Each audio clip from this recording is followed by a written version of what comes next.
em que página, por favor?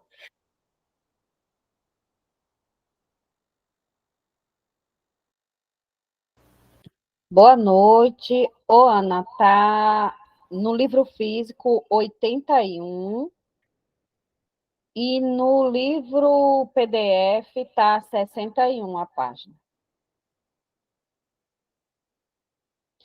O tema é sobre psicanálise selvagem, um texto de 1910.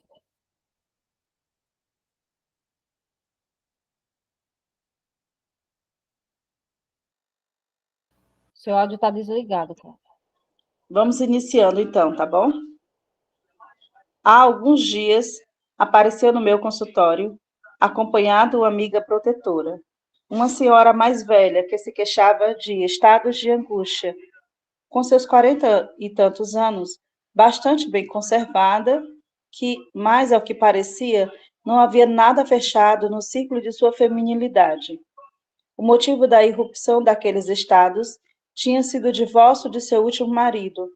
No entanto, a angústia, segundo ela informou, havia aumentado consideravelmente desde que ela havia se consultado com um jovem médico em seu bairro, pois ele havia detalhado para ela que a causa de sua angústia seria sua necessidade sexual. Ela não conseguiria, segundo ele, suportar a falta da relação sexual com o marido e, por isso, só havia 3 caminhos para a cura: voltar para o marido, ter um amante ou a satisfação solitária. Desde então, ela estava convencida de que era incurável, pois não queria voltar para o marido. E os 2 outros meios iam contra a sua moral e a sua religião. Mas ela viera até mim, porque... Só um instante, porque eu me perdi aqui. Porque o médico havia lhe dito que aquela era uma abordagem nova e que se devia a de outra forma. A amiga, uma mulher mais velha que a primeira, esquálida e com aspecto de doente, implorou-me que eu assegurasse à paciente de que o médico tinha se enganado. Não podia ser assim, pois ela mesma era viúva há muitos anos e permanecer uma senhora decente sem sofrer daquela angústia. Não quero me deter aqui na difícil situação em que fui colocada através dessa visita, mas gostaria de lançar luz sobre o comportamento do colega que encaminhou essa doente para mim. Antes, porém, gostaria de lembrar uma advertência que talvez, ou assim espero, não seja supérflua. A experiência de longos anos me ensinou, como poderia ensinar a qualquer outro, a não aceitar facilmente como verdade o que pacientes, especialmente os doentes de nervos, contam acerca de seus médicos. O médico dos nervos, em todo tipo de tratamento, não só facilmente virará objeto, sendo alvo de múltiplas moções hostis do paciente, às vezes ele precisará assumir a responsabilidade pelos desejos secretos recalcados dos doentes dos nervos, através de uma espécie de projeção. Então, será um fato triste, mas significativo, que tais acusações, em nenhum outro lugar, encontrarão credibilidade maior que nos ouvidos de outros médicos. Portanto, tenho o direito de esperar que a senhora, em meu consultório, tenha apresentado um relato tendenciosamente deformado a respeito das afirmações de seu médico, e que seria injusto com ele, que não conheço pessoalmente, se as minhas observações sobre psicanálise selvagem se atrelassem justamente a esse caso. Mas talvez, com isso, eu impeça outros de cometerem injustiça com seus doentes. Suponhamos, portanto, que o médico tenha dito exatamente o que a paciente me relatou. Então, facilmente qualquer pessoa dirá para criticá-lo que o médico, se julgar ser necessário conversar com uma mulher sobre o tema da sexualidade, terá de fazê-lo com tato e discrição. mas essas exigências coincidem com a respeito a certas prescrições técnicas da psicanálise. Além disso, o médico teria descartado ou interpretado mal uma série de ensinamentos científicos da psicanálise, mostrando com isso quão pouco ele avançou no entendimento da essência e das intenções dessa área. Comecemos como último aspecto os enganos científicos.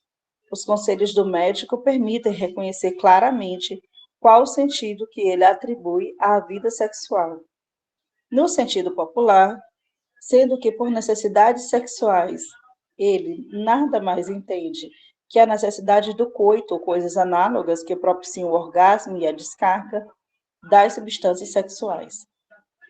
Mas não pode ter ficado despercebido do médico que é comum criticar a psicanálise no sentido de que ela estende o conceito do sexual para além da dimensão usual.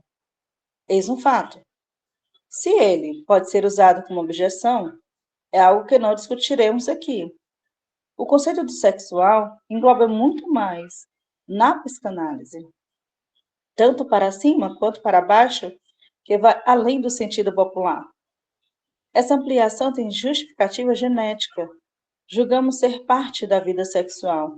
Também outras ativações de sensações carinhosas que se originaram da fonte das emoções sexuais primitivas, mesmo se essas emoções experimentam bloqueio no seu objetivo sexual original, ou se elas trocaram esse objetivo por outro, mas não sexual.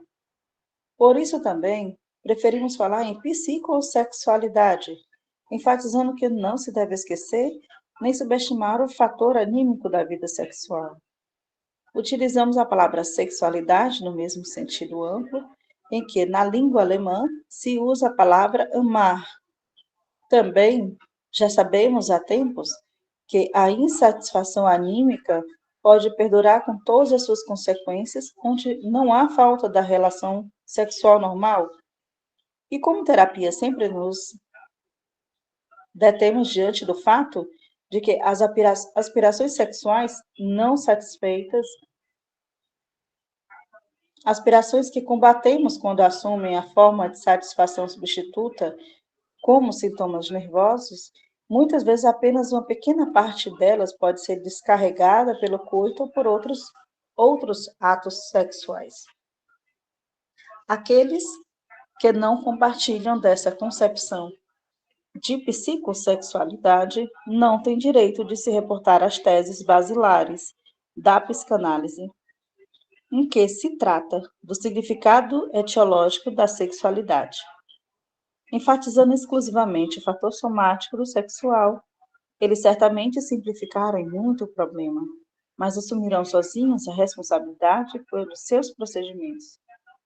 A partir dos conselhos médicos, ainda vinha à luz um segundo mal-entendido igualmente grave. É verdade que a psicanálise afirma que a insatisfação sexual seja a causa dos males nervosos. Mas será que ela não diz mais que isso? Será que, se deixar de lado, por ser mais complicado, que ela ensina que os sinais nervosos brotam de um conflito entre dois poderes, entre uma libido que geralmente cresceu em excesso e uma recusa sexual ou um recalque demasiadamente rígido? Quem não se esquecer desse segundo fator, que de fato não foi relegado a uma posição secundária, nunca acreditará que a satisfação sexual em si geralmente seja um elemento de cura confiável contra os males dos doentes de nervos. Uma boa parte dessas pessoas, sob as dadas circunstâncias, não é capaz de satisfação, em absoluto ou em determinada situação. Se elas fossem capazes de satisfazer, se não tivessem em suas resistências internas, a força da pulsão lhe apontaria o caminho para a satisfação. Mesmo se o médico não lhe aconselhasse isso, qual então o sentido de um conselho como aquele que o médico supostamente deu àquela senhora? Mesmo que cientificamente justificável, é inexequível para ela. Se ela não tivesse resistências internas contra o onanismo, contra uma relação amorosa, há muito ela já teria recorrido a esses meios. Ou será que o médico acha que uma mulher de mais de 40 anos não sabe que se pode arranjar um amante?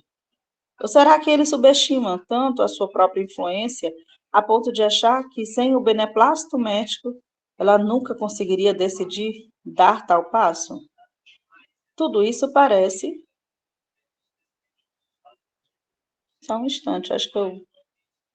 Pronto. Isso tudo parece muito claro, mas mesmo assim, precisamos concordar que há um momento que muitas vezes dificulta a tomada de decisão.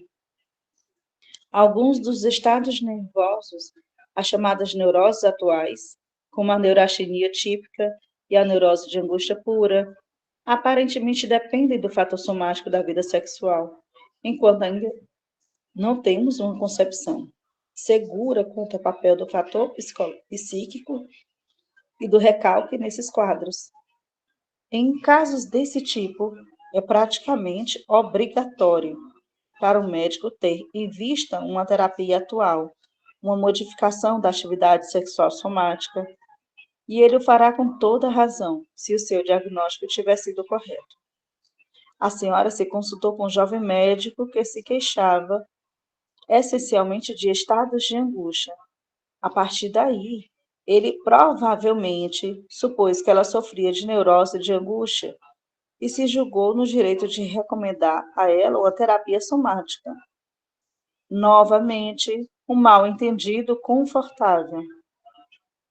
Quem sofre de angústia, nem por isso tem necessariamente uma neurose de angústia.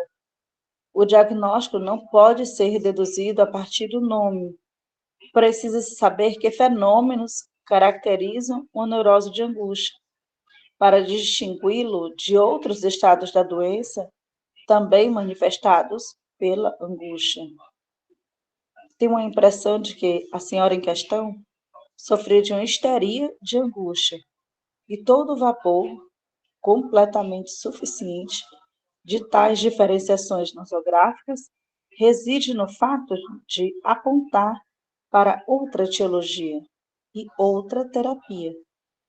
Quem tivesse considerado a possibilidade de tal histeria de angústia não teria sucumbido ao esquecimento dos fatores psíquicos, tal como fica evidente nos conselhos alternativos do médico. Curiosamente, nessa alternativa terapêutica do suposto psicanalista, não sobra espaço para a psicanálise. Essa mulher, segundo ele, só se curaria de sua angústia se voltasse para o marido, ou se satisfizesse seu pelo onanismo ou com um amante. Em que momento entraria o tratamento analítico, no qual vislumbramos o principal recurso nos casos de estados de angústia? Chegamos assim aos erros técnicos, que reconhecemos ao procedimento do médico no caso referido.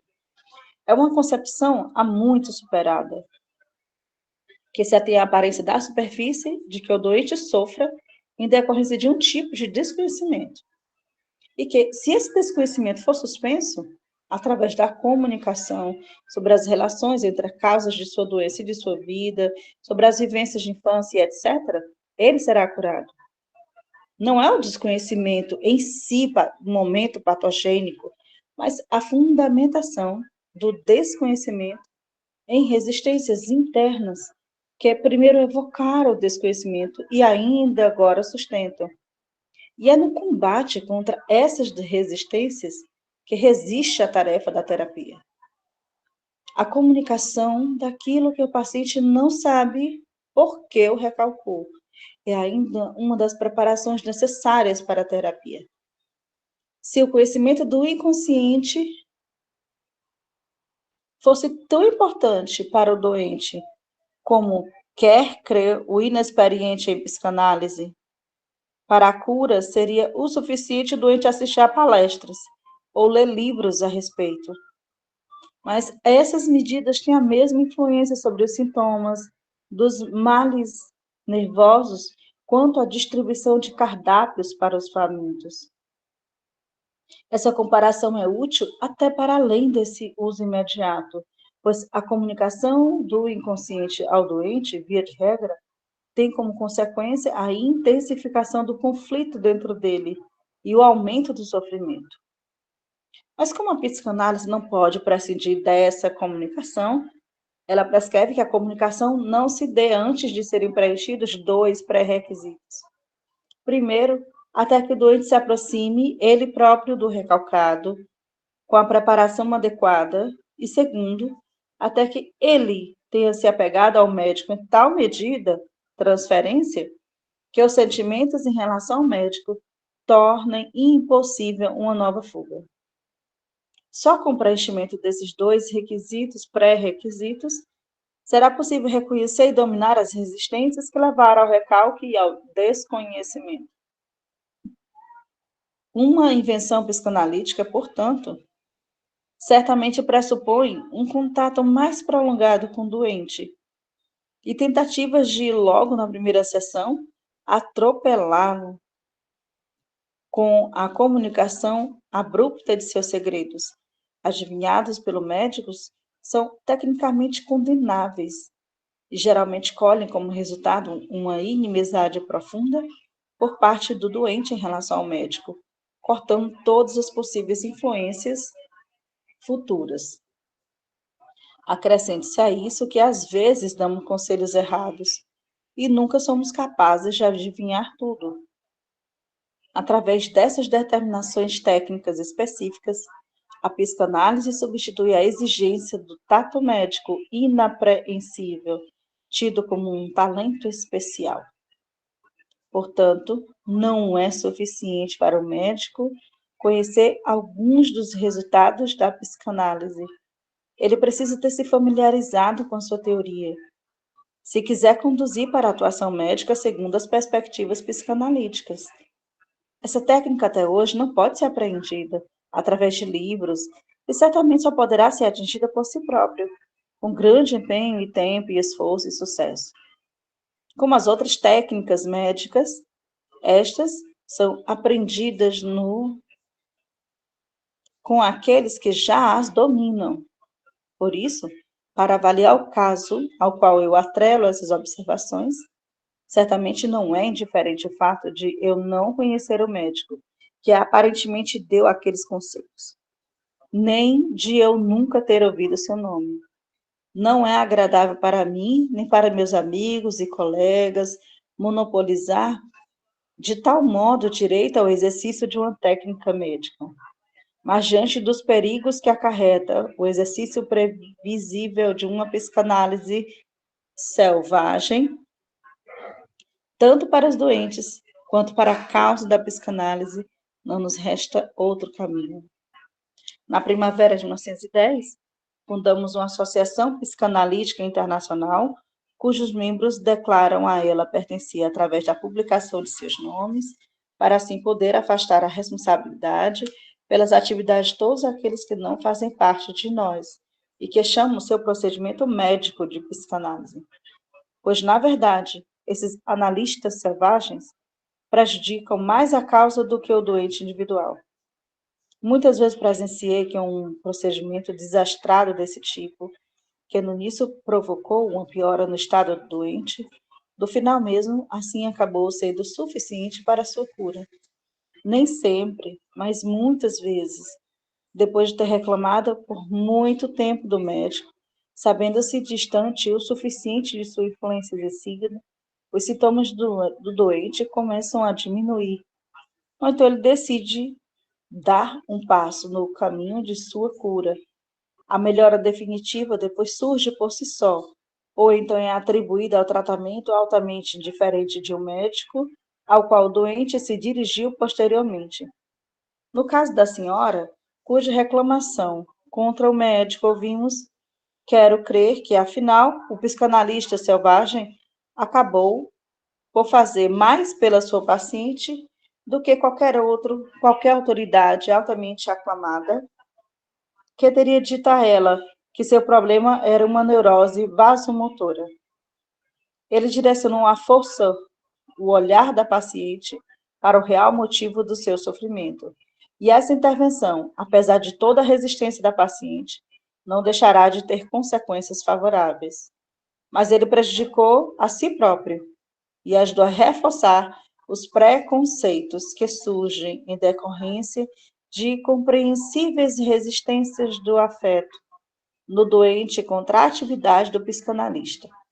E isso pode ser evitado. Fim do artigo. Vamos agora comentar esse texto, né, da psicanálise selvagem.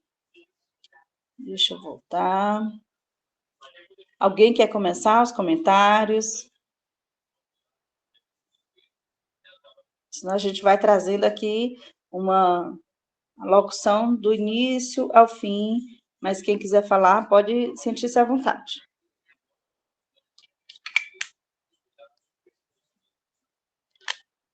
Cara, o que eu acho que ele está dizendo aqui é que as duas coisas que a gente precisa saber, e os dois pré-requisitos, né, sejam reconhecer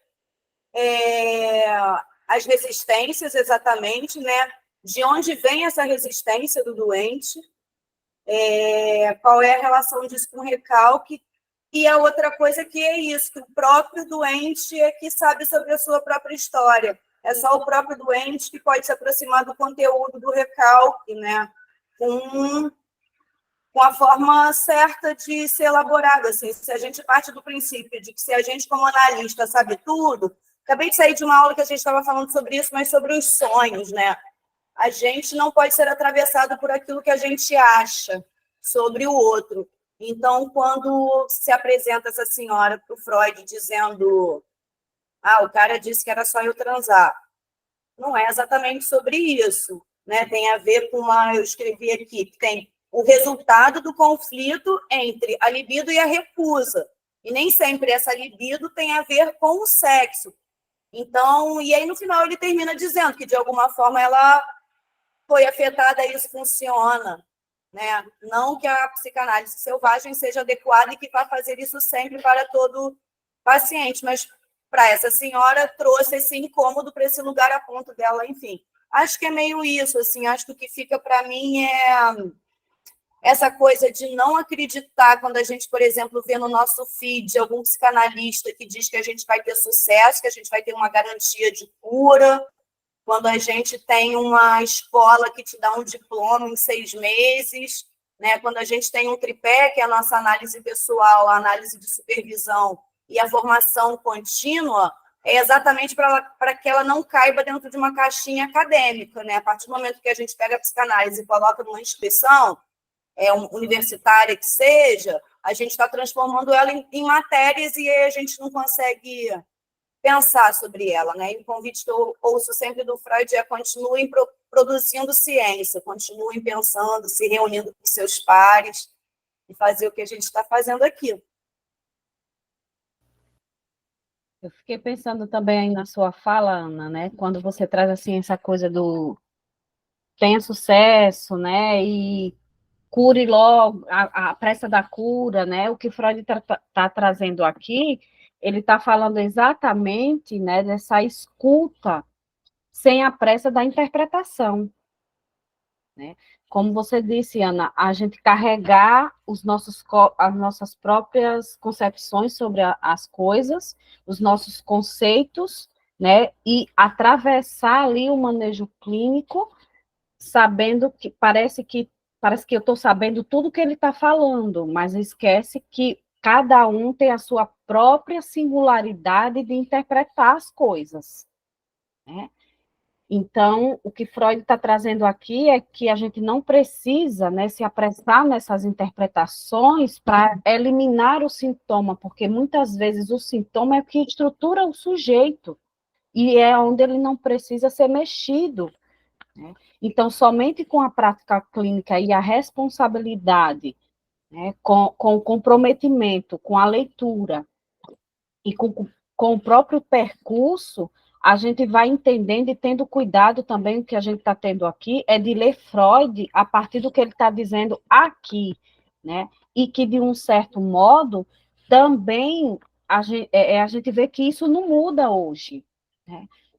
É uma atualidade que a gente está trazendo aqui, né? Eliminar é o que o sujeito está sentindo, é angústia, então eu procuro no manejo clínico, na minha própria interpretação daquilo que ele traz, para que ele se cure logo de tudo que está passando ali. Mas o que Freud diz é preciso interpretar o quê? Os fenômenos que está por trás. E isso não é uma coisa que se dá pelo analista, mas sim pelo analisante,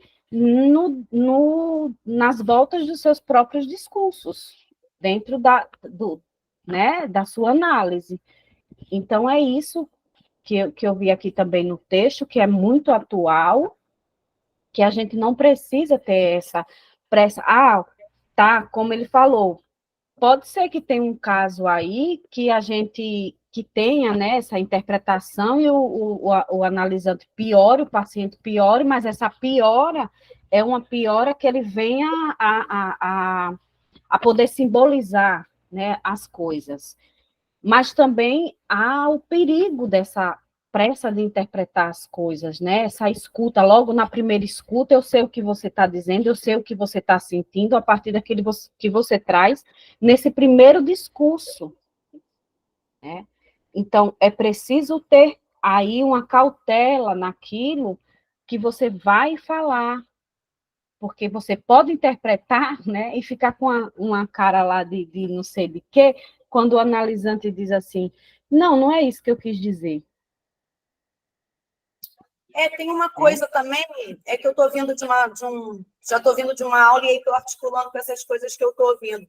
Tem um outro lugar também, que a gente também, pelo menos a impressão que eu estou tendo, é que a gente está falando de um lugar de um psicanalista até ok, que está fazendo alguma coisa errada.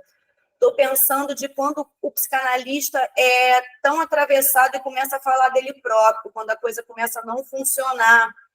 E aí ele, através daquilo que ele é direcionado, se ele não tem uma boa supervisão, e aí vem toda a necessidade de que a gente tenha aqui os nossos encontros com os nossos pares e as nossas trocas, e a nossa análise super em dia, para que também não aconteça essa coisa de dar a direção que eu quero que ele olhe.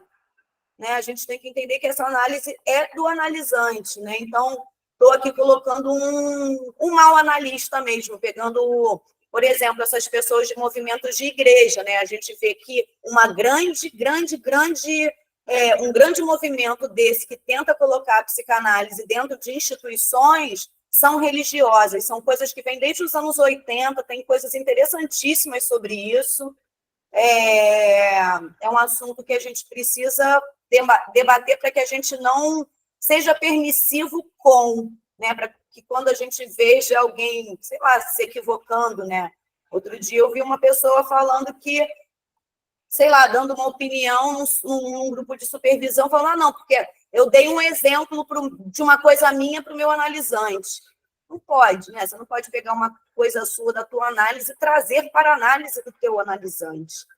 Então, é pensar também isso. E aí ele fala que, em função de todas essas coisas, eles precisaram se organizar. Né? E foi por isso que eles fundaram a IPA, para que a gente veja e controle a qualidade desse trabalho. Acho que é isso que eu vejo nesse texto. Tem uma coisa que me fez pensar nesse texto, é que esse texto é a análise dessa paciente, né? No senso comum, é entendido as necessidades sexuais como algo ligado ao coito, como alguma coisa que leva ao orgasmo, no senso comum. Sim, o que ele diz aqui é que, na verdade, não é sobre o caso, né? Ele fala assim, seria uma audácia minha falar mal deste médico, porque não conheço, mas pegarei para ilustrar caso fosse. Então, o que ele diz é, num primeiro momento, o mau psicanalista vai achar que tudo tem a ver com sexo, então vou mandar ela transar. Então, aqui ela fica com 3 opções, né? Volta para o marido, não sei o que, não sei o quê. Tem algo mais? De que corpo a gente está falando? A gente está falando de um lugar da psicossexualidade. A gente está falando de um corpo inconsciente. Então, de repente, ele até fala que não só... Será que...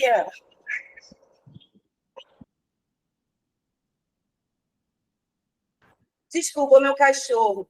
Em algum momento ele fala assim, a partir dos conselhos do médico ainda vem à luz um segundo mal-entendido. É verdade que a psicanálise afirma que a insatisfação sexual seja a causa dos males, mas será que é só isso que ela diz? Então é isso, talvez cavucando essa mulher, ela não vai de repente se descobrir homossexual, ela não vai se descobrir não desejante de outras coisas que não sejam as 3 opções. Eu acho que é isso. Aí eu queria convocar essa questão desse termo que Freud traz nesse texto, que é a psicossexualidade. A gente sabe que a sexualidade para Freud, para a psicanálise, não se trata de coito, não trata-se disso.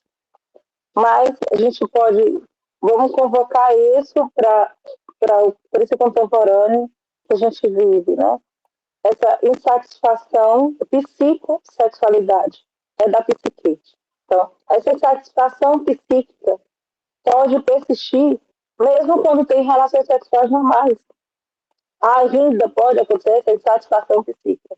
Mesmo quando há insatisfação de desejos sexuais, combatido por diversos psicólogos aí, terapeutas aí, quando eles pegam essa satisfação daquele paciente e dizem assim, você está assim, então eu acho que é melhor você não acha que é melhor você ir namorar? Você está quanto tempo sem namorado? Quanto tempo que você não namora? Ainda hoje, muito, ainda ocorre entre alguns psicólogos essa convocação de que a mulher, no consultório, chegue com sua queixa sexual, seja convocada a uma relação sexual. Aproveita, transa, ou vai comprar um vibrador, vai se masturbar, fazer qualquer coisa. Mas tira isso da tua cabeça. Né? É ainda essa convocação. E esses terapeutas, né, esses psicólogos, assim, eles tomam essa satisfação sexual da mulher como uma forma de impulso nervoso. Você está assim porque você não está gozando. Você está assim porque você está nervosa. Então, você precisa de algo. Você precisa de ato sexual, como um coito, como uma transa, para poder você deixar de estar nervoso. Naquele tempo, e ainda hoje, tem algumas pessoas, alguns terapeutas, né, psicólogos aí por aí, não psicanalistas, eu espero que não psicanalista, mas alguns psicocoisos por aí costumam enfatizar esse adoecimento na mulher que chega na clínica como algo, essa sensação dela nervosa, de angústia na clínica como algo afetado pela relação sexual. Enfatizar somente esse fator somático da sexualidade é simplificar toda a constituição da subjetividade desse sujeito. É dizer assim, não quero ouvir o que tu tem a ver, o que tu está sofrendo. É dizer, vai fazer isso aqui, que isso aqui vai dar certo.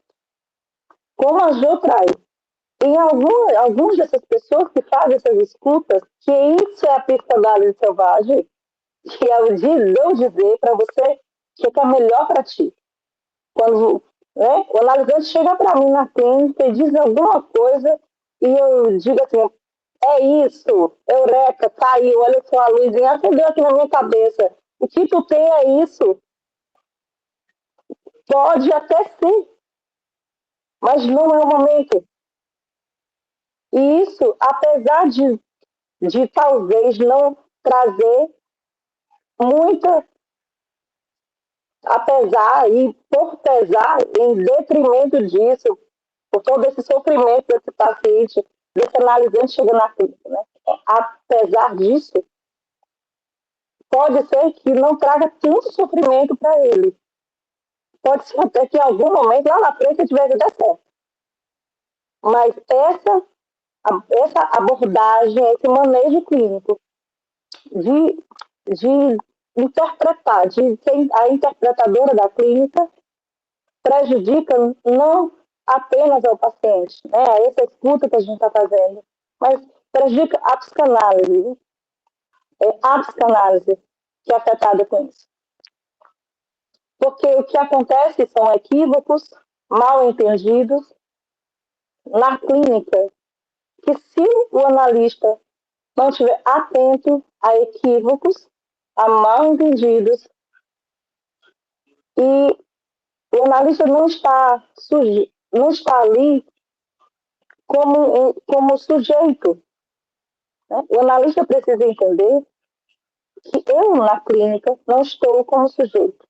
Ali eu não estou como sujeito. Eu me presentifico para esse analisante como um objeto qualquer, como qualquer coisa, como esse objeto lá.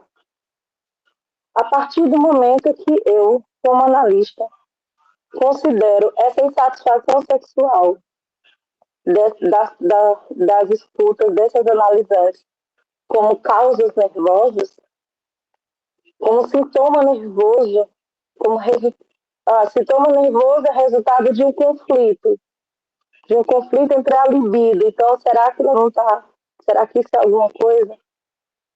Isso é que não deve acontecer. No caso dessas neuroses atuais, né, como a neurose de angústia, traz o texto, essa neurose de angústia, a neurastenia, né, há uma dependência clara do aspecto somático na vida sexual, nessas neuroses atuais, porque há uma necessidade de análise mesmo, há uma necessidade de análise. Mas a presença da angústia na clínica, a presença da angústia não necessariamente quer dizer que há uma neurose de angústia, porque Freud traz esse texto. Não é porque tem uma angústia ali que esse analisante se presentifica ao analista como neurótico de angústia, como neurose de angústia. Não é disso. Freud, aqui nesse texto, ele supõe, olha, até nem Freud diz que é.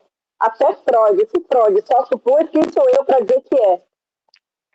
Nesse texto, Freud, ele supõe, que no caso aqui dessa senhora, que encaixou dessa senhora de 40 anos, ele supõe que para ela haveria uma histeria de angústia, né? Que é o estado que tem uma outra etiologia, uma outra demanda e uma outra forma de tratamento.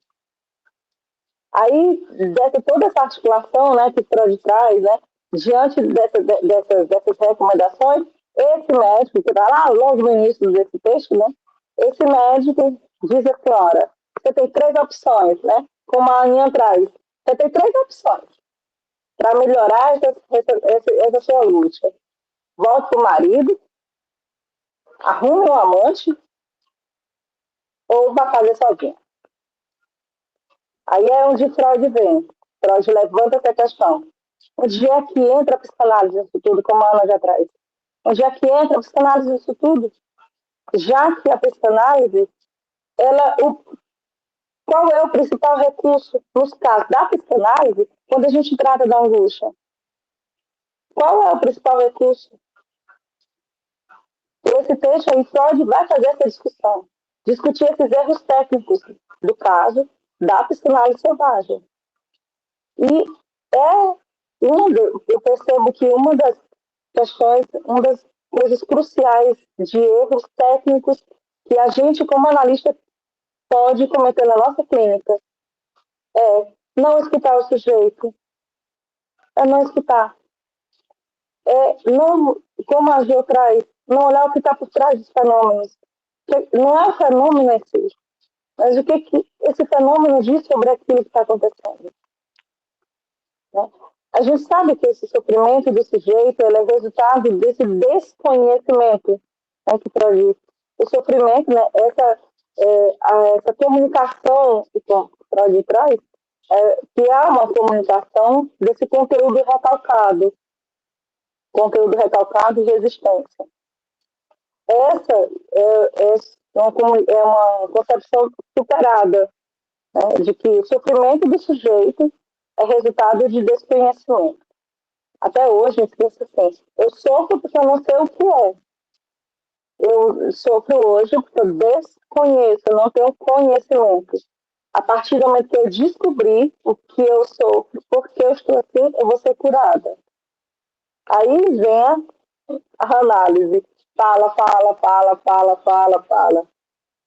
Na comunicação, em análise, em associação livre, esse analisante tem acesso. Deixa de ser desconhecido para conhecer. E aí vem um processo de, talvez, se for o caso, talvez uma cura. Esse momento é que pode falar, Jô. Você quer falar? Eu estava pensando aqui, né, nesse negócio da interpretação, o Freud vai dizer assim que a psicanálise vai além desse fator do sentido popular.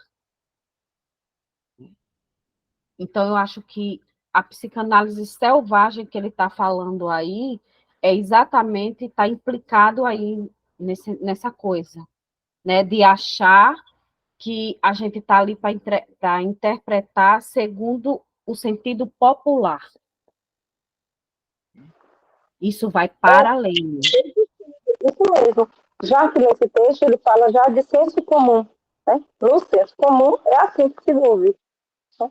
E aí o analista precisa combater isso de estar atravessado ao senso comum. Pode falar, Ana.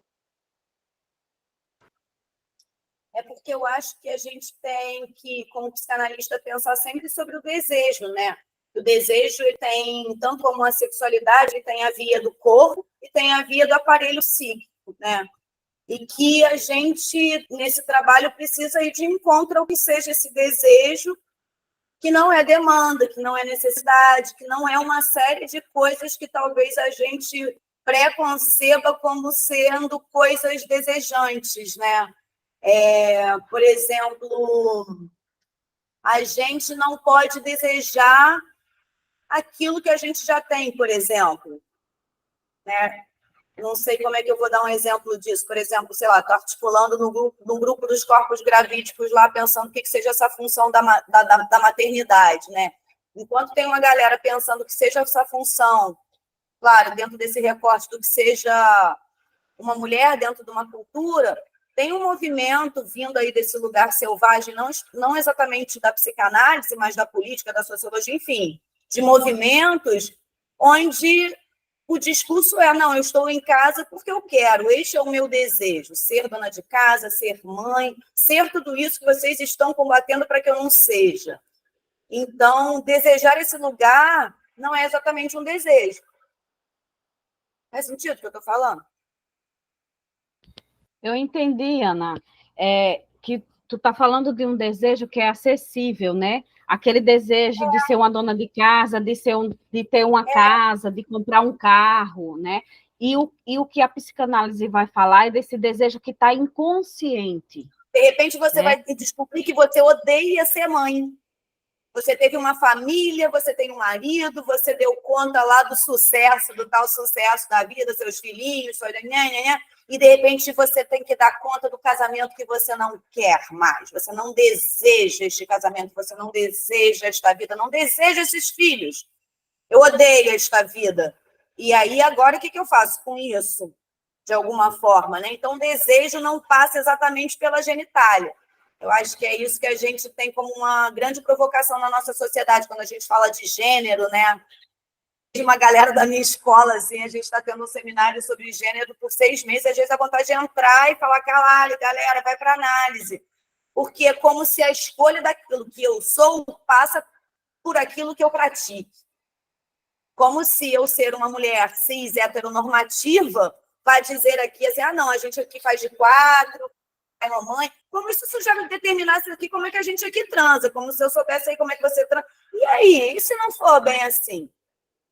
Dentro da minha heteronormatividade aí, cuspida pela sociedade daquilo que eu tenho que ser. E, de repente, eu descubro que uma pessoa trans, que é um corpo, que a gente lê como sexualizado, um corpo negro que a gente lê como asqueroso, né? As pré-leituras dos corpos que a gente faz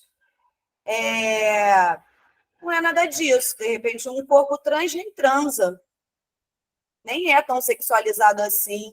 Né? Então, é sempre parar um pouquinho e voltar e falar, opa, o que a gente está falando aqui? Estamos falando o quê? Né?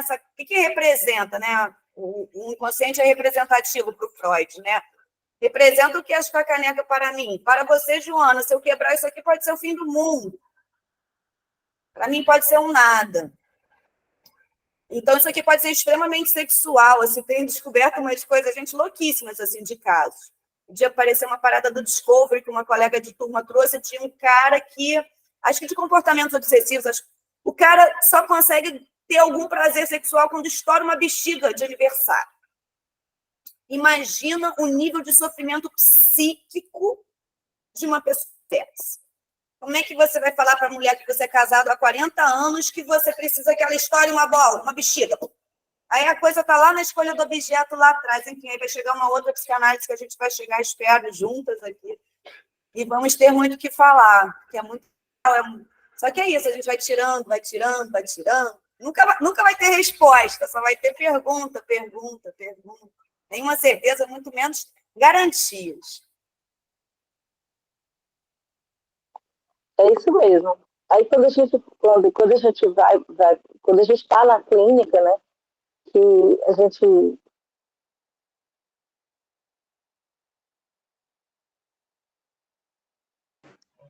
realmente não se apresse. Não se apresse para interpretar. Não se apresse para interpretar. Gosto muito do que Bion traz. É sem memória, sem desejo e sem interpretação prévia. Sem memória, sem desejo e sem interpretação. Assim deve ser a clínica. Freud, aqui nesse texto, traz duas coisas assim essenciais. Quando ele fala da escuta psicanalítica, quando é que se tem domínio sobre essas resistências, onde esse analisante vai conseguir desconhecer, né, conhecer realmente esse produto. Quando ele estiver pronto para isso aqui, o Freud dá o passo a passo disso aqui. E o bom de Freud é que Freud, ele escreve muito bem, né? Ele escreve muito bem. Ele faz a pincelada toda, ele mastiga para você. Então, sobre isso, Freud diz que, em primeiro caso, é o próprio doente, é o próprio analisante que deve se aproximar desse período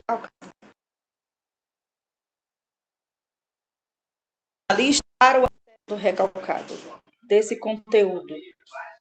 Mas o próprio doente, o próprio analisante, se aproxima do conteúdo recalcado com a adequada preparação. E a segunda coisa para isso acontecer é que deve ter sido feita a transferência. Só se interpreta numa relação analítica depois da transferência. Como Freud diz aqui nesse texto. Fez a transferência. o analisante não tem mais motivos para fugir. A fuga do analista fica impossibilitado, porque agora ele tem um sentimento, ele tem uma relação com você, analista. Por isso que, para a psicanálise, é condenável, no ponto de vista técnico, atropelar o paciente logo na primeira sessão com a resolução e a comunicação dos seus segredos. É isso, do ponto de vista técnico, da técnica psicanalítica, isso é uma condenação. Geralmente, se o analista faz isso nos primeiros encontros, nas entrevistas preliminares, isso vai resultar numa inimizade Tá mudo só para você, Ellen? Eu estou escutando normal. Tá falhando muito aqui, é só para mim, será? De vez em quando falha para mim, mas tá indo. Quando estiver falhando, avisa que a gente retorne, tá bom? Quando estiver falhando. Então, deixa eu botar essa parte desse ponto da técnica analítica. Não podemos, hipótese nenhuma, atropelar o paciente logo na primeira sessão. Atropelar a escuta, porque ele nem é paciente, porque a gente não está lidando com psicólogo, não é cliente, porque eu não sou prestadora de serviços, é analisante. Mas ainda não entrou em análise? A escuta. A gente não atropela a escuta com a interpretação de início. Se a gente fizer isso, o que pode acontecer é uma inimizade profunda dessa escuta, desse seu possível suposto analisante em relação a você como analista. E aí, as futuras influências podem ser cortadas. Todas as possibilidades que poderiam ocorrer, as voltas desse discurso, porque o discurso chega para a gente nas primeiras entrevistas, de forma assim, olha, ele quer te apresentar para ti um desenho lindo e maravilhoso da vida dele, mesmo que esteja lascado, ali é a forma mais bonita que ele tem de dizer para você. Quando der a volta esses discursos, nada daquilo, ou quase nada daquilo que você ouviu nas entrevistas preliminares se aproveita. Porque já voltou, já virou tudo. Não é mais aquilo. Não é mais aquilo. E aí eu fiquei lembrando aqui, né, do texto quando o Freud está falando, quando ele traz, né, dizendo que o médico escutou a senhora quando ela chegou, dizendo que ela estava sofrendo, que ela estava com angústia, né? E logo ele supôs, e eu acho essa palavra muito importante para a gente dar destaque nela aqui, o supor as coisas, né? Isso é perigoso, né? Porque quando eu suponho a partir daquilo que é meu, né? Não é daquilo que é do analisante, do candidato analisante, né? Mas, então, acho que esse trechinho aqui, quando ele diz que, quando a senhora consultou o jovem médico, ele estava falando de angústias, ele supôs, né? Outro dia eu estava assistindo um vídeo no YouTube com o psiquiatra Guido Palombo, que ele falou uma coisa tão interessante. Às vezes, ele falando do paciente, né? O paciente chega lá no consultório, ele estava falando da psiquiatria, ele é um psiquiatra forense. E às vezes ele disse assim: o paciente chega lá no consultório e ele está chorando, ele está se lamentando, ele está morrendo lá em lágrimas, derretendo em lágrimas. Mas o que é que acontece? Né? Ele perdeu o emprego, alguém morreu, e não quer dizer que aquilo dali é uma patologia, né? Então, é esse supor as coisas. Eu suponho que essa pessoa não está dormindo, que ela está em choro recorrente, aparentemente sem motivo, né? Porque a gente sabe que em psicanálise é o só depois, né? E esse só depois é tão importante para a gente entender, né? Isso. Então, esse destaque assim que eu achei muito interessante. E ele disse, e aí Freud diz, quem sofre de angústia não é necessariamente ter uma neurose de angústia como patologia. Eu acho que o que ele está dizendo aí também, quando ele diz, na verdade, ele usa a palavra impressão. Tem a impressão de que não sei a tradução, né? A gente também nunca sabe qual é a palavra original. Ele está querendo só dizer que a partir do momento realmente em que se supõe alguma coisa e se dá o nome logo, corre-se o risco de fazer errado. quando ele diz, tenho a impressão de que ela era histérica, ele diz, a etiologia do tratamento seria outra. Então, no erro, quando eu vou lá e digo que uma pessoa é uma coisa e ela é outra, eu erro. Eu erro na hora de dar o remédio, vamos dizer assim. Então, é meio... Isso também que ele faz, eu acho que quando ele se apropria desse supor, é para dizer que como poderia ser outra coisa.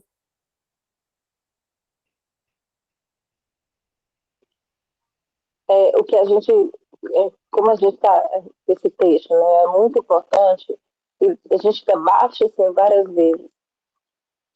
A psicanálise selvagem, no senso comum também, utilizada dentro das escolas de psicologia, dentro das faculdades de psicologia, dentro dos cursos que se propõem a dar psicanálise, ela é, ela tem semelhança com ignorância, com impulsividade. Ignorância e impulsividade. Porque, como Freud traz nesse texto de 1910, existem apenas quando duas coisas acontecerem, é que é o motivo do analista interpretar. Quando o analista presenciar em seu analisante resistências e quando o analista presenciar em seu analisante a transferência. A psicanálise selvagem, ela é um erro técnico, é da técnica da psicanálise. É um erro técnico dizer a esse analisante bruscamente nas entrevistas preliminares o que é da ordem do mais íntimo dela, da ordem do que é mais profundo, do que ela não é capaz de suportar ainda ser ouvida. Essa interpretação, ela não deve ser acontecida. E as consequências para esses analistas que fazem isso são drásticas e podem ser graves. Podem ser graves. A gente, de repente, o analista que faz isso pode interpretar algo que ali é o desencadeador de uma psicose. É o desencadeador. E a gente precisa ter muita responsabilidade com isso. A psicanálise selvagem vai desde a má utilização desses conhecimentos técnicos da psicanálise, né? Da psicanálise como clínica de orientação analítica, mas também ela vai desde isso, como também se estende a esses casos em que o diagnóstico está bem formulado. De repente, o analisante chega na clínica já com o diagnóstico, já diz assim, olha, eu sou bipolar.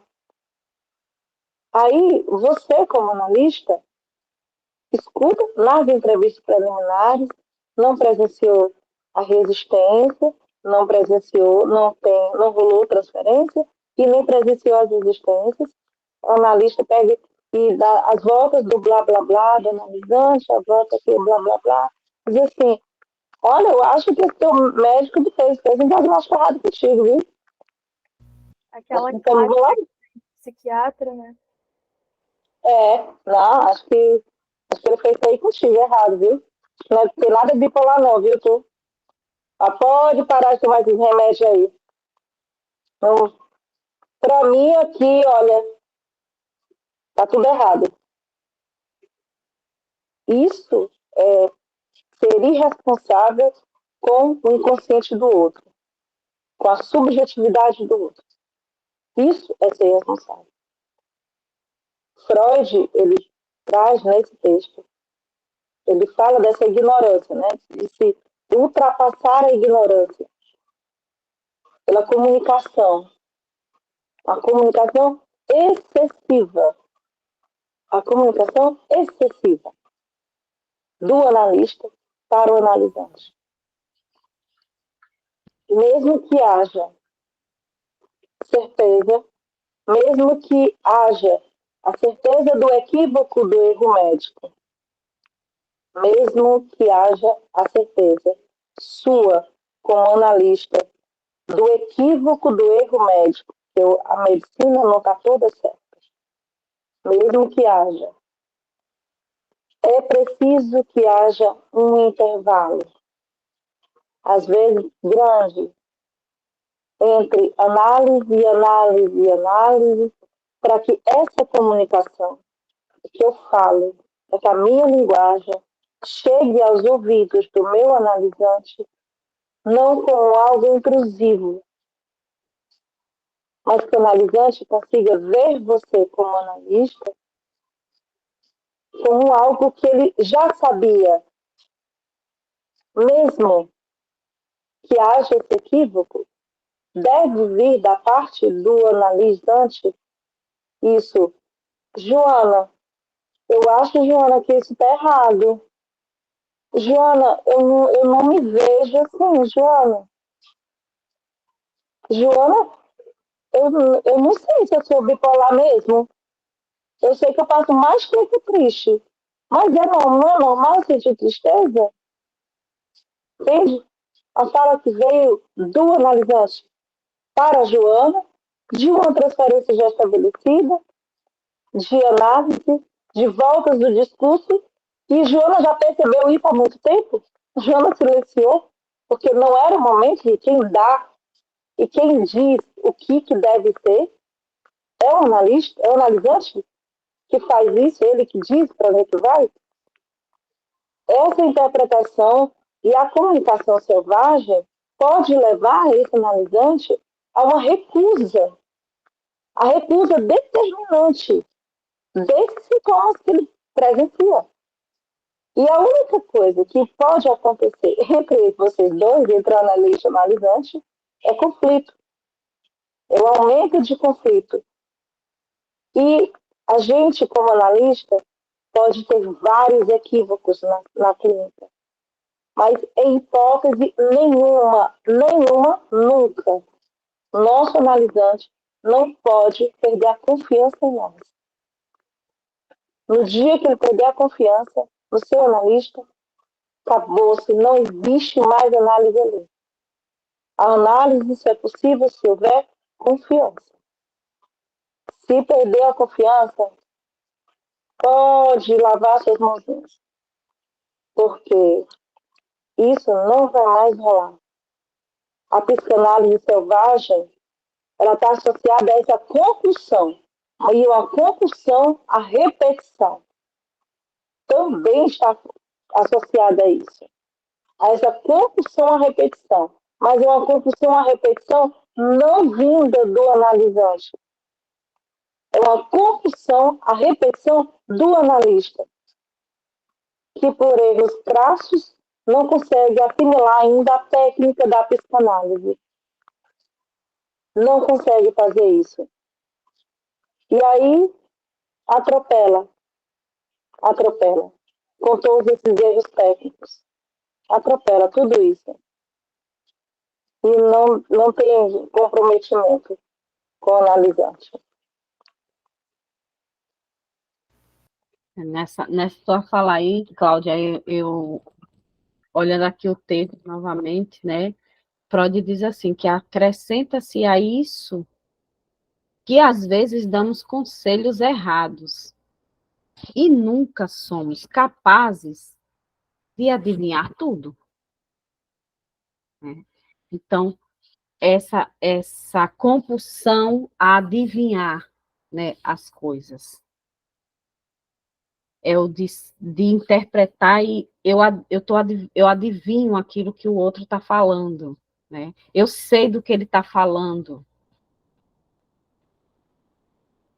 Então, eu acho que é sobre isso, né? Sobre essa psicanálise selvagem, que ela prejudica, né, o manejo clínico,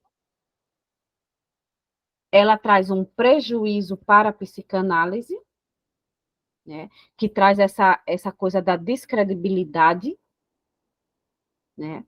porque parece que é como uma coisa que não tem sentido, né?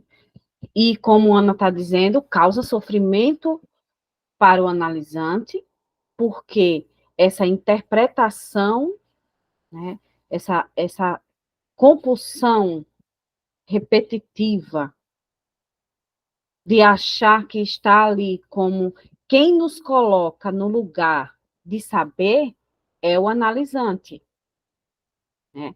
Ele supõe que nós sabemos. E, às vezes, nós somos atravessados por isso e achamos que sabemos de tudo. Sim, nós precisamos saber, mas nós estamos no lugar de suposto saber. Nós temos um saber que não é o saber do analisante. Quem traz o saber sobre ele é ele mesmo, né? Então, é preciso entender quando, né, como Cláudia falou, do cuidado, porque a gente pode abrir até um surto, né, com essa capacidade que a gente se coloca nesse lugar de capaz de adivinhar o que é que o sujeito está pensando, sentindo, sabendo, né, o que é que ele está falando. E Freud está dizendo, nós devemos acrescentar a isso tudo que nós não somos capazes de adivinhar tudo. Nós não estamos ali para adivinhar, nem para, muito menos, manusear ali o paciente, o analisante. Não é isso, né? É o que ele traz, ele me dá conteúdos para o manejo clínico, mas esse conteúdo vem dele, não meu, né?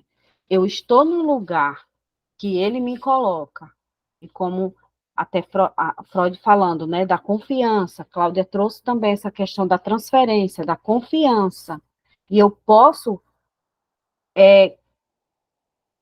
afrouxar esse laço da confiança, quando às vezes eu faço uma interpretação errada, né?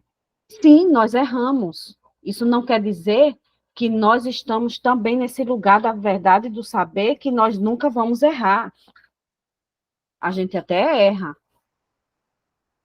mas quando a gente erra, a gente até, já aconteceu comigo assim, de eu estar na clínica, né, fazer essa coisa, que nós temos isso, né, às vezes de dar uma interpretação ali, a coisa, e você vê que mudou alguma coisa ali no analisante, que a gente leu analisando por completo, né, não é uma questão de comportamento, mas tudo é fala, né? Um corpo que sente, que pensa e que fala.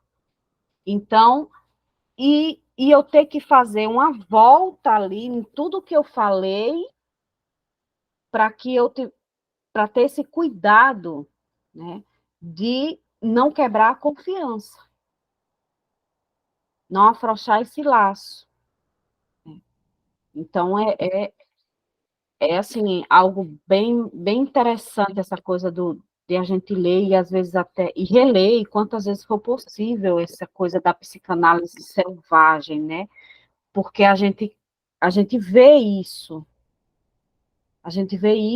em muitas, nas redes sociais, né? Como a Ana trouxe, vem aqui, em tantos meses você faz o curso, você sai com certificado, com carteirinha. Não é isso que faz um psicanalista.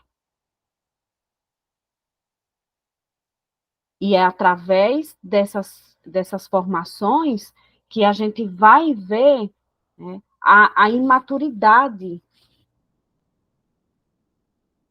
do processo, né? Então, a gente sabe que o analista, ele se forma na sua análise pessoal. Sem isso, não dá. Era isso que eu ia trazer agora. Porque quando o analista faz isso, fala muito mais da angústia do analista pela escuta do outro por deficiência de sua análise. O analista faz isso, fala muito mais da angústia que eu, como analista, tenho, porque não estou bem na minha análise.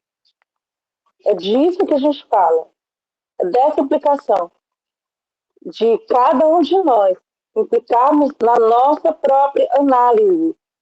Não existe analista sem análise. Não existe. Eu faço análise. Com quem? Um psicólogo que é TCC. Não é analista você, e você não está fazendo psicanálise. Você faz qualquer outra coisa, mas não faz psicanálise. E o analista atravessado por isso, por esse desejo de curar, pelo furor por anjos, é um analista não implicado em sua análise. A gente precisa se implicar na nossa própria análise. Se implicar nisso. Porque é disso. Nós não somos tábua de salvação de paciente.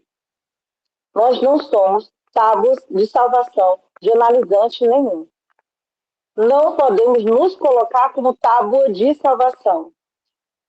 Se a gente se coloca como tábua de salvação, eu vou acomodar vou pegar essas interpretações, vou interpretar tudo, porque eu aqui nessa tábua, eu tenho agora o meu oráculo, e eu sou o seu oráculo. Pode jogar em mim que eu vou te devolver na real e vou te dizer o que você tem. Não é oráculo. Não somos intrusos na mente desse analisante. Não nos comportemos como intrusos. Não somos intrusos. Não somos colegas. Não somos amigos. Não somos amigos. Aqui na conversa de comadre. É análise. Então, até as perguntas que a gente faz para o analisante na clínica, a gente precisa saber por que eu quero saber isso. Por que isso é importante? Se o meu analisante chega para mim na clínica dizendo: eu sou gago. Tá. Quantos anos começou? É isso mesmo. Então, olha, quantos anos começou? Até eu chegar e perguntar, se for necessário, se eu achar necessário nas voltas, saber se ele toma remédio ou não, se a gagueira é por medicação, se a falta, se ele vai para o fonoaudiólogo ou não. Não é conversa de corredor, não é por mexerico. Não é por mexerico. Eu preciso saber, baseado na minha teoria analítica, por que para mim isso é importante. Por que é importante para mim? Eu tenho que ter um norte. Quando você atende a clínica de criança, não é só pegar, jogar papel em cima da mesa e dizer: vamos brincar. Não é brincadeira. Ali é técnica. Não é brincadeira. Quando a gente se utiliza de instrumentos, massinhas, jogos terapêuticos na clínica com a criança, na clínica com o adolescente, não é para brincar, não é brincadeira. É outra coisa que eu preciso ver acontecer. É a forma dele de se comunicar, ou que eu vejo, percebo assim: aqui dá certo, aqui o inconsciente vai jogar. Não é isso. Entende? Então, é preciso que nós nos libertemos dessa inveja mal elaborada,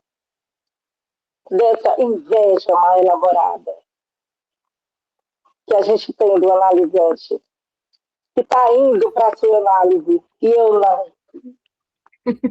Eu achei interessante isso. Tu está indo para o analista, e eu não, pois eu vou te interpretar agora. É uma inveja que a gente tem. Vamos libertar dessa inveja. É isso mesmo, né? Eu fiquei pensando aqui quando tu estava falando da pergunta, né? Quando a gente pergunta, ter cuidado com essa pergunta, porque às vezes é uma curiosidade nossa, em saber. E o saber não é nosso, o saber é do analisante. O que importa ali é o analisante, não é o analista, não é a curiosidade dele, né? Porque às vezes pode cair nessa coisa de perguntar, mas é uma coisa que você quer saber, né? E aí não é um saber nosso. A gente precisa ter esse cuidado, né? Até nas perguntas que podem ser elaboradas ali no manejo clínico, porque a gente pode cair nessa coisa. É eu que estou querendo saber. Né? E como Cláudia falou sobre a questão de não é uma conversa ali, não é um bate-papo de comadre ali, né? É uma escuta, mas uma escuta responsável, né? É o que Freud vai trazer depois como uma escuta flutuante, que não se agarra a nada, mas presta atenção em tudo. Escuta tudo e não se agarra em nada, né? Mas tem ali algo que vai, e é somente, né, com esse percurso na psicanálise interminável, né, primeiro na sua análise, né, a supervisão dos teus casos, porque você precisa, sabe, você precisa dessa supervisão, né? Sem memória e sem desejo. O analista tem que estar nesse lugar, sem memória e sem desejo. Isso mesmo, Cláudia.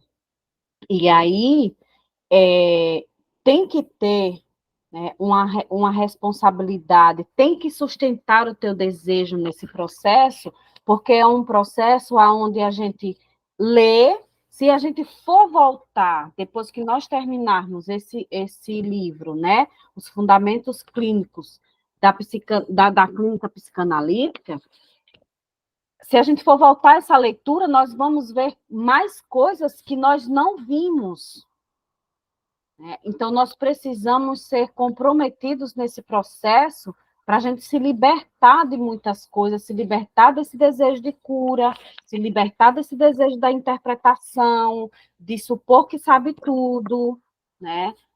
Essa coisa de adivinhar, né, o que o outro está dizendo. Ah, ele está querendo dizer isso quando ele me traz essa fala, né?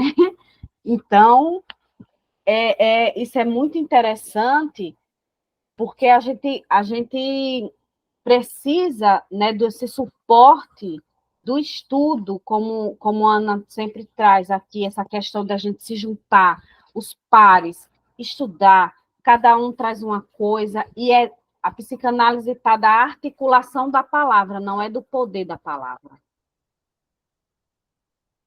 E é por isso que esses momentos acontecem aqui, porque a gente se reúne, mas a gente se reúne para circular a palavra. Não tem poder de palavra aqui. Né? E qual é a palavra que circula? É o que Freud tá trazendo para a gente, e a gente está aqui conversando sobre isso e vendo o que é que Freud está dizendo para a gente, mesmo lá nesse início da clínica dele, com os médicos, tudo isso, né, como a gente falou nos outros encontros, é o embrião de tudo que vai nascer depois, que ele já está falando ali de muita coisa. Né? Como ele trouxe a transferência, que é uma coisa principal aí né, do acompanhamento da análise, essa transferência. Se a transferência não se estabelece, se ela não acontece, não tem análise. Então é isso, gente. Só mais uma coisinha, quando você fala, você traz uma coisa que me fez lembrar assim, até já falei aqui em algum momento, de repente o analisante chega para você, chega para você na clínica, e aí diz assim, olha, doutora, eu vim para cá, para você, porque eles chamam de doutora aqui, lá no meio da canela. A gente pode ter ódio, Joana tem ódio, mas assim, é no meio da canela, é no meio da canela. E aí diz assim, eu vim para você que eu sou esquizofrênico. Como que foge disso? Ah, você é esquizofrênico? Ah, o que você quer dizer com isso? Explica melhor o que é isso aí pra mim. Explica pra mim o que é. Ah, quem O disse, que é para você? quem disse isso? Quem disse que você é esquizofrênico? Quem disse? Ah, já me disseram isso faz tempo. Não, faz tempo que me disseram isso. E o que é ser esquizofrênico para você? Ah, e dizem que é porque eu falo com os outros. Entende? Os nossos questionamentos nas entrevistas preliminares e durante a análise precisam fazer sentido na busca desse significante qualquer. O que a gente busca quando está analisando na clínica é as voltas desse significante qualquer. Por isso que não é da interpretação exata. Não é do sou esquizofrênico. Ah, sim, eu li. O DSM diz que esquizofrênico tem todos esses sintomas. Se você tiver 6 desses 10 por mais de 6 meses, você é esquizofrênico. E você toma todos esses remédios aqui. Não é disso? Não é disso aqui. Não é DSM-filizar esse sujeito. Mas o que aquele adoecimento diz para aquele sujeito? Por isso que as nossas perguntas na clínica precisam exercer a função de significante. Nesse caso, eu peguei a esquizofrenia. É um significante. Porque essa esquizofrenia diz de um algo, que diz de outro algo, que diz de outro e de outro. Busquem os significantes, busquem as falhas desses seus analisantes, busquem as falhas. Porque só tem uma coisa que nos interessa na clínica.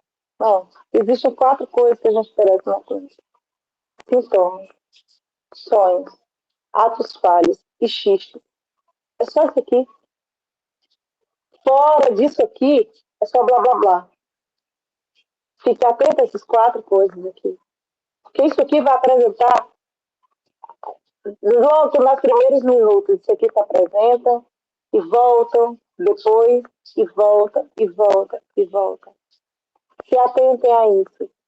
Porque as voltas do blá blá blá se inscreve esse significante. Mas não se sintam seduzidos pelo canto da sereia. Platão ele traz essa expressão que eu acho magnífica, poética. Não se sintam seduzidos pelo canto da sereia. É só um canto.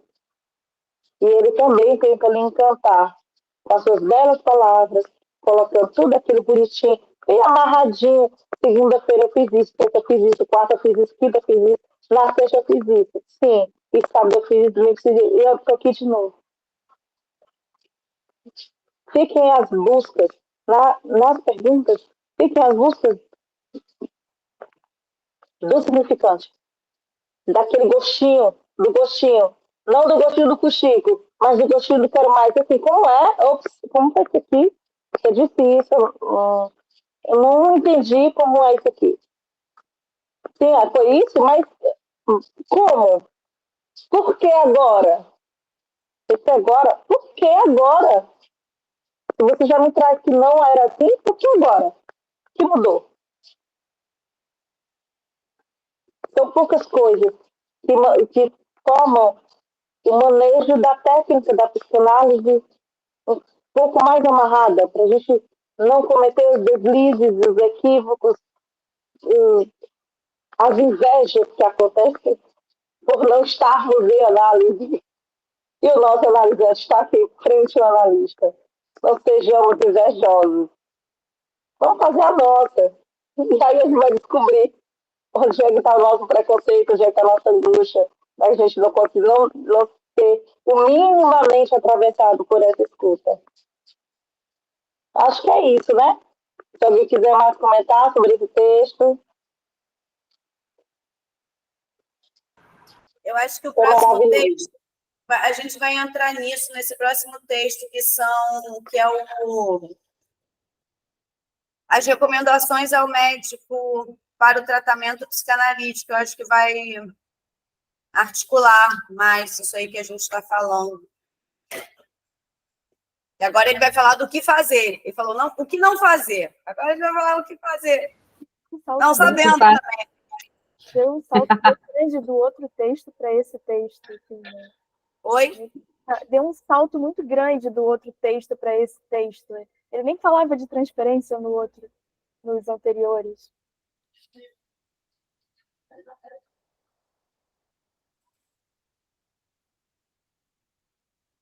Então é isso, gente. Érica quer falar alguma coisa, o Ilza quer falar alguma coisa.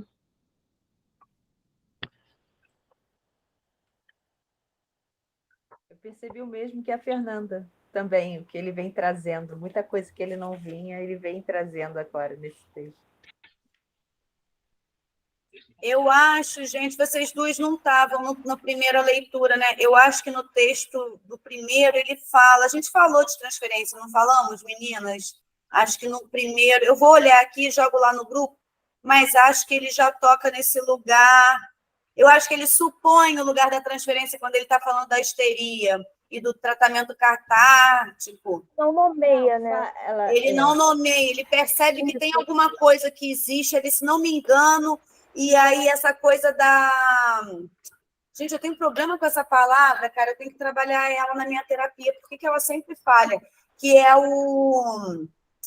Ai, quando você indica na hipnose, você faz uma direção, como é que é o nome desse tipo de sugestão, né? Ele, em algum momento, ele fala que para essa sugestão acontecer, alguma coisa se passa nessa relação de quem está mandando e quem está fazendo. E aí depois eu descobri num outro texto, nas cartas, que ele achava uma certa violência, a coisa da hipnose, porque ele acha que quando você sugestiona, você não dá a possibilidade do outro de contra-sugestionar. Eu vou trazer também esse pedacinho numa carta com Fliss, muito legal. Que ele fala, pô, acho uma violência, ele usa essa palavra, acho uma violência isso com o paciente, porque, enfim, são nos primeiros sentires dele, né? Mas ele traz, sim, essa coisa, mas talvez a palavra transferência, sim. Vou pesquisar, Ida. Ué, a Cláudia saiu? Acho que caiu aqui para a gente por um momento, mas deu Esse foi o corte. Acompanhar. Ela cair foi o corte para a gente lidar Foi o com ela. O Isso legal foi foi que, mas o que legal foi que aqui a gente consegue perceber com mais facilidade cada coisa que ele veio trazendo, né? Nesse texto. Parece que você consegue perceber aqui eu mais. acho que ele está direcionando. Aqui ele já é um Freud um pouquinho mais maduro, já sabe o que diz. Então, ele já está sendo bem objetivo, ele não está imaginando ainda, ele não está sentindo ainda, ele já escreveu o livro dos sonhos, ele já estruturou bastante coisa, que em 1910, né, esse texto, deixa eu ver, acho que às vezes é legal a gente ter uma ideia dessa cronologia da coisa, assim, né? Isso. Mas eu estou louca para o texto da semana que vem, eu quero ouvir o que fazer.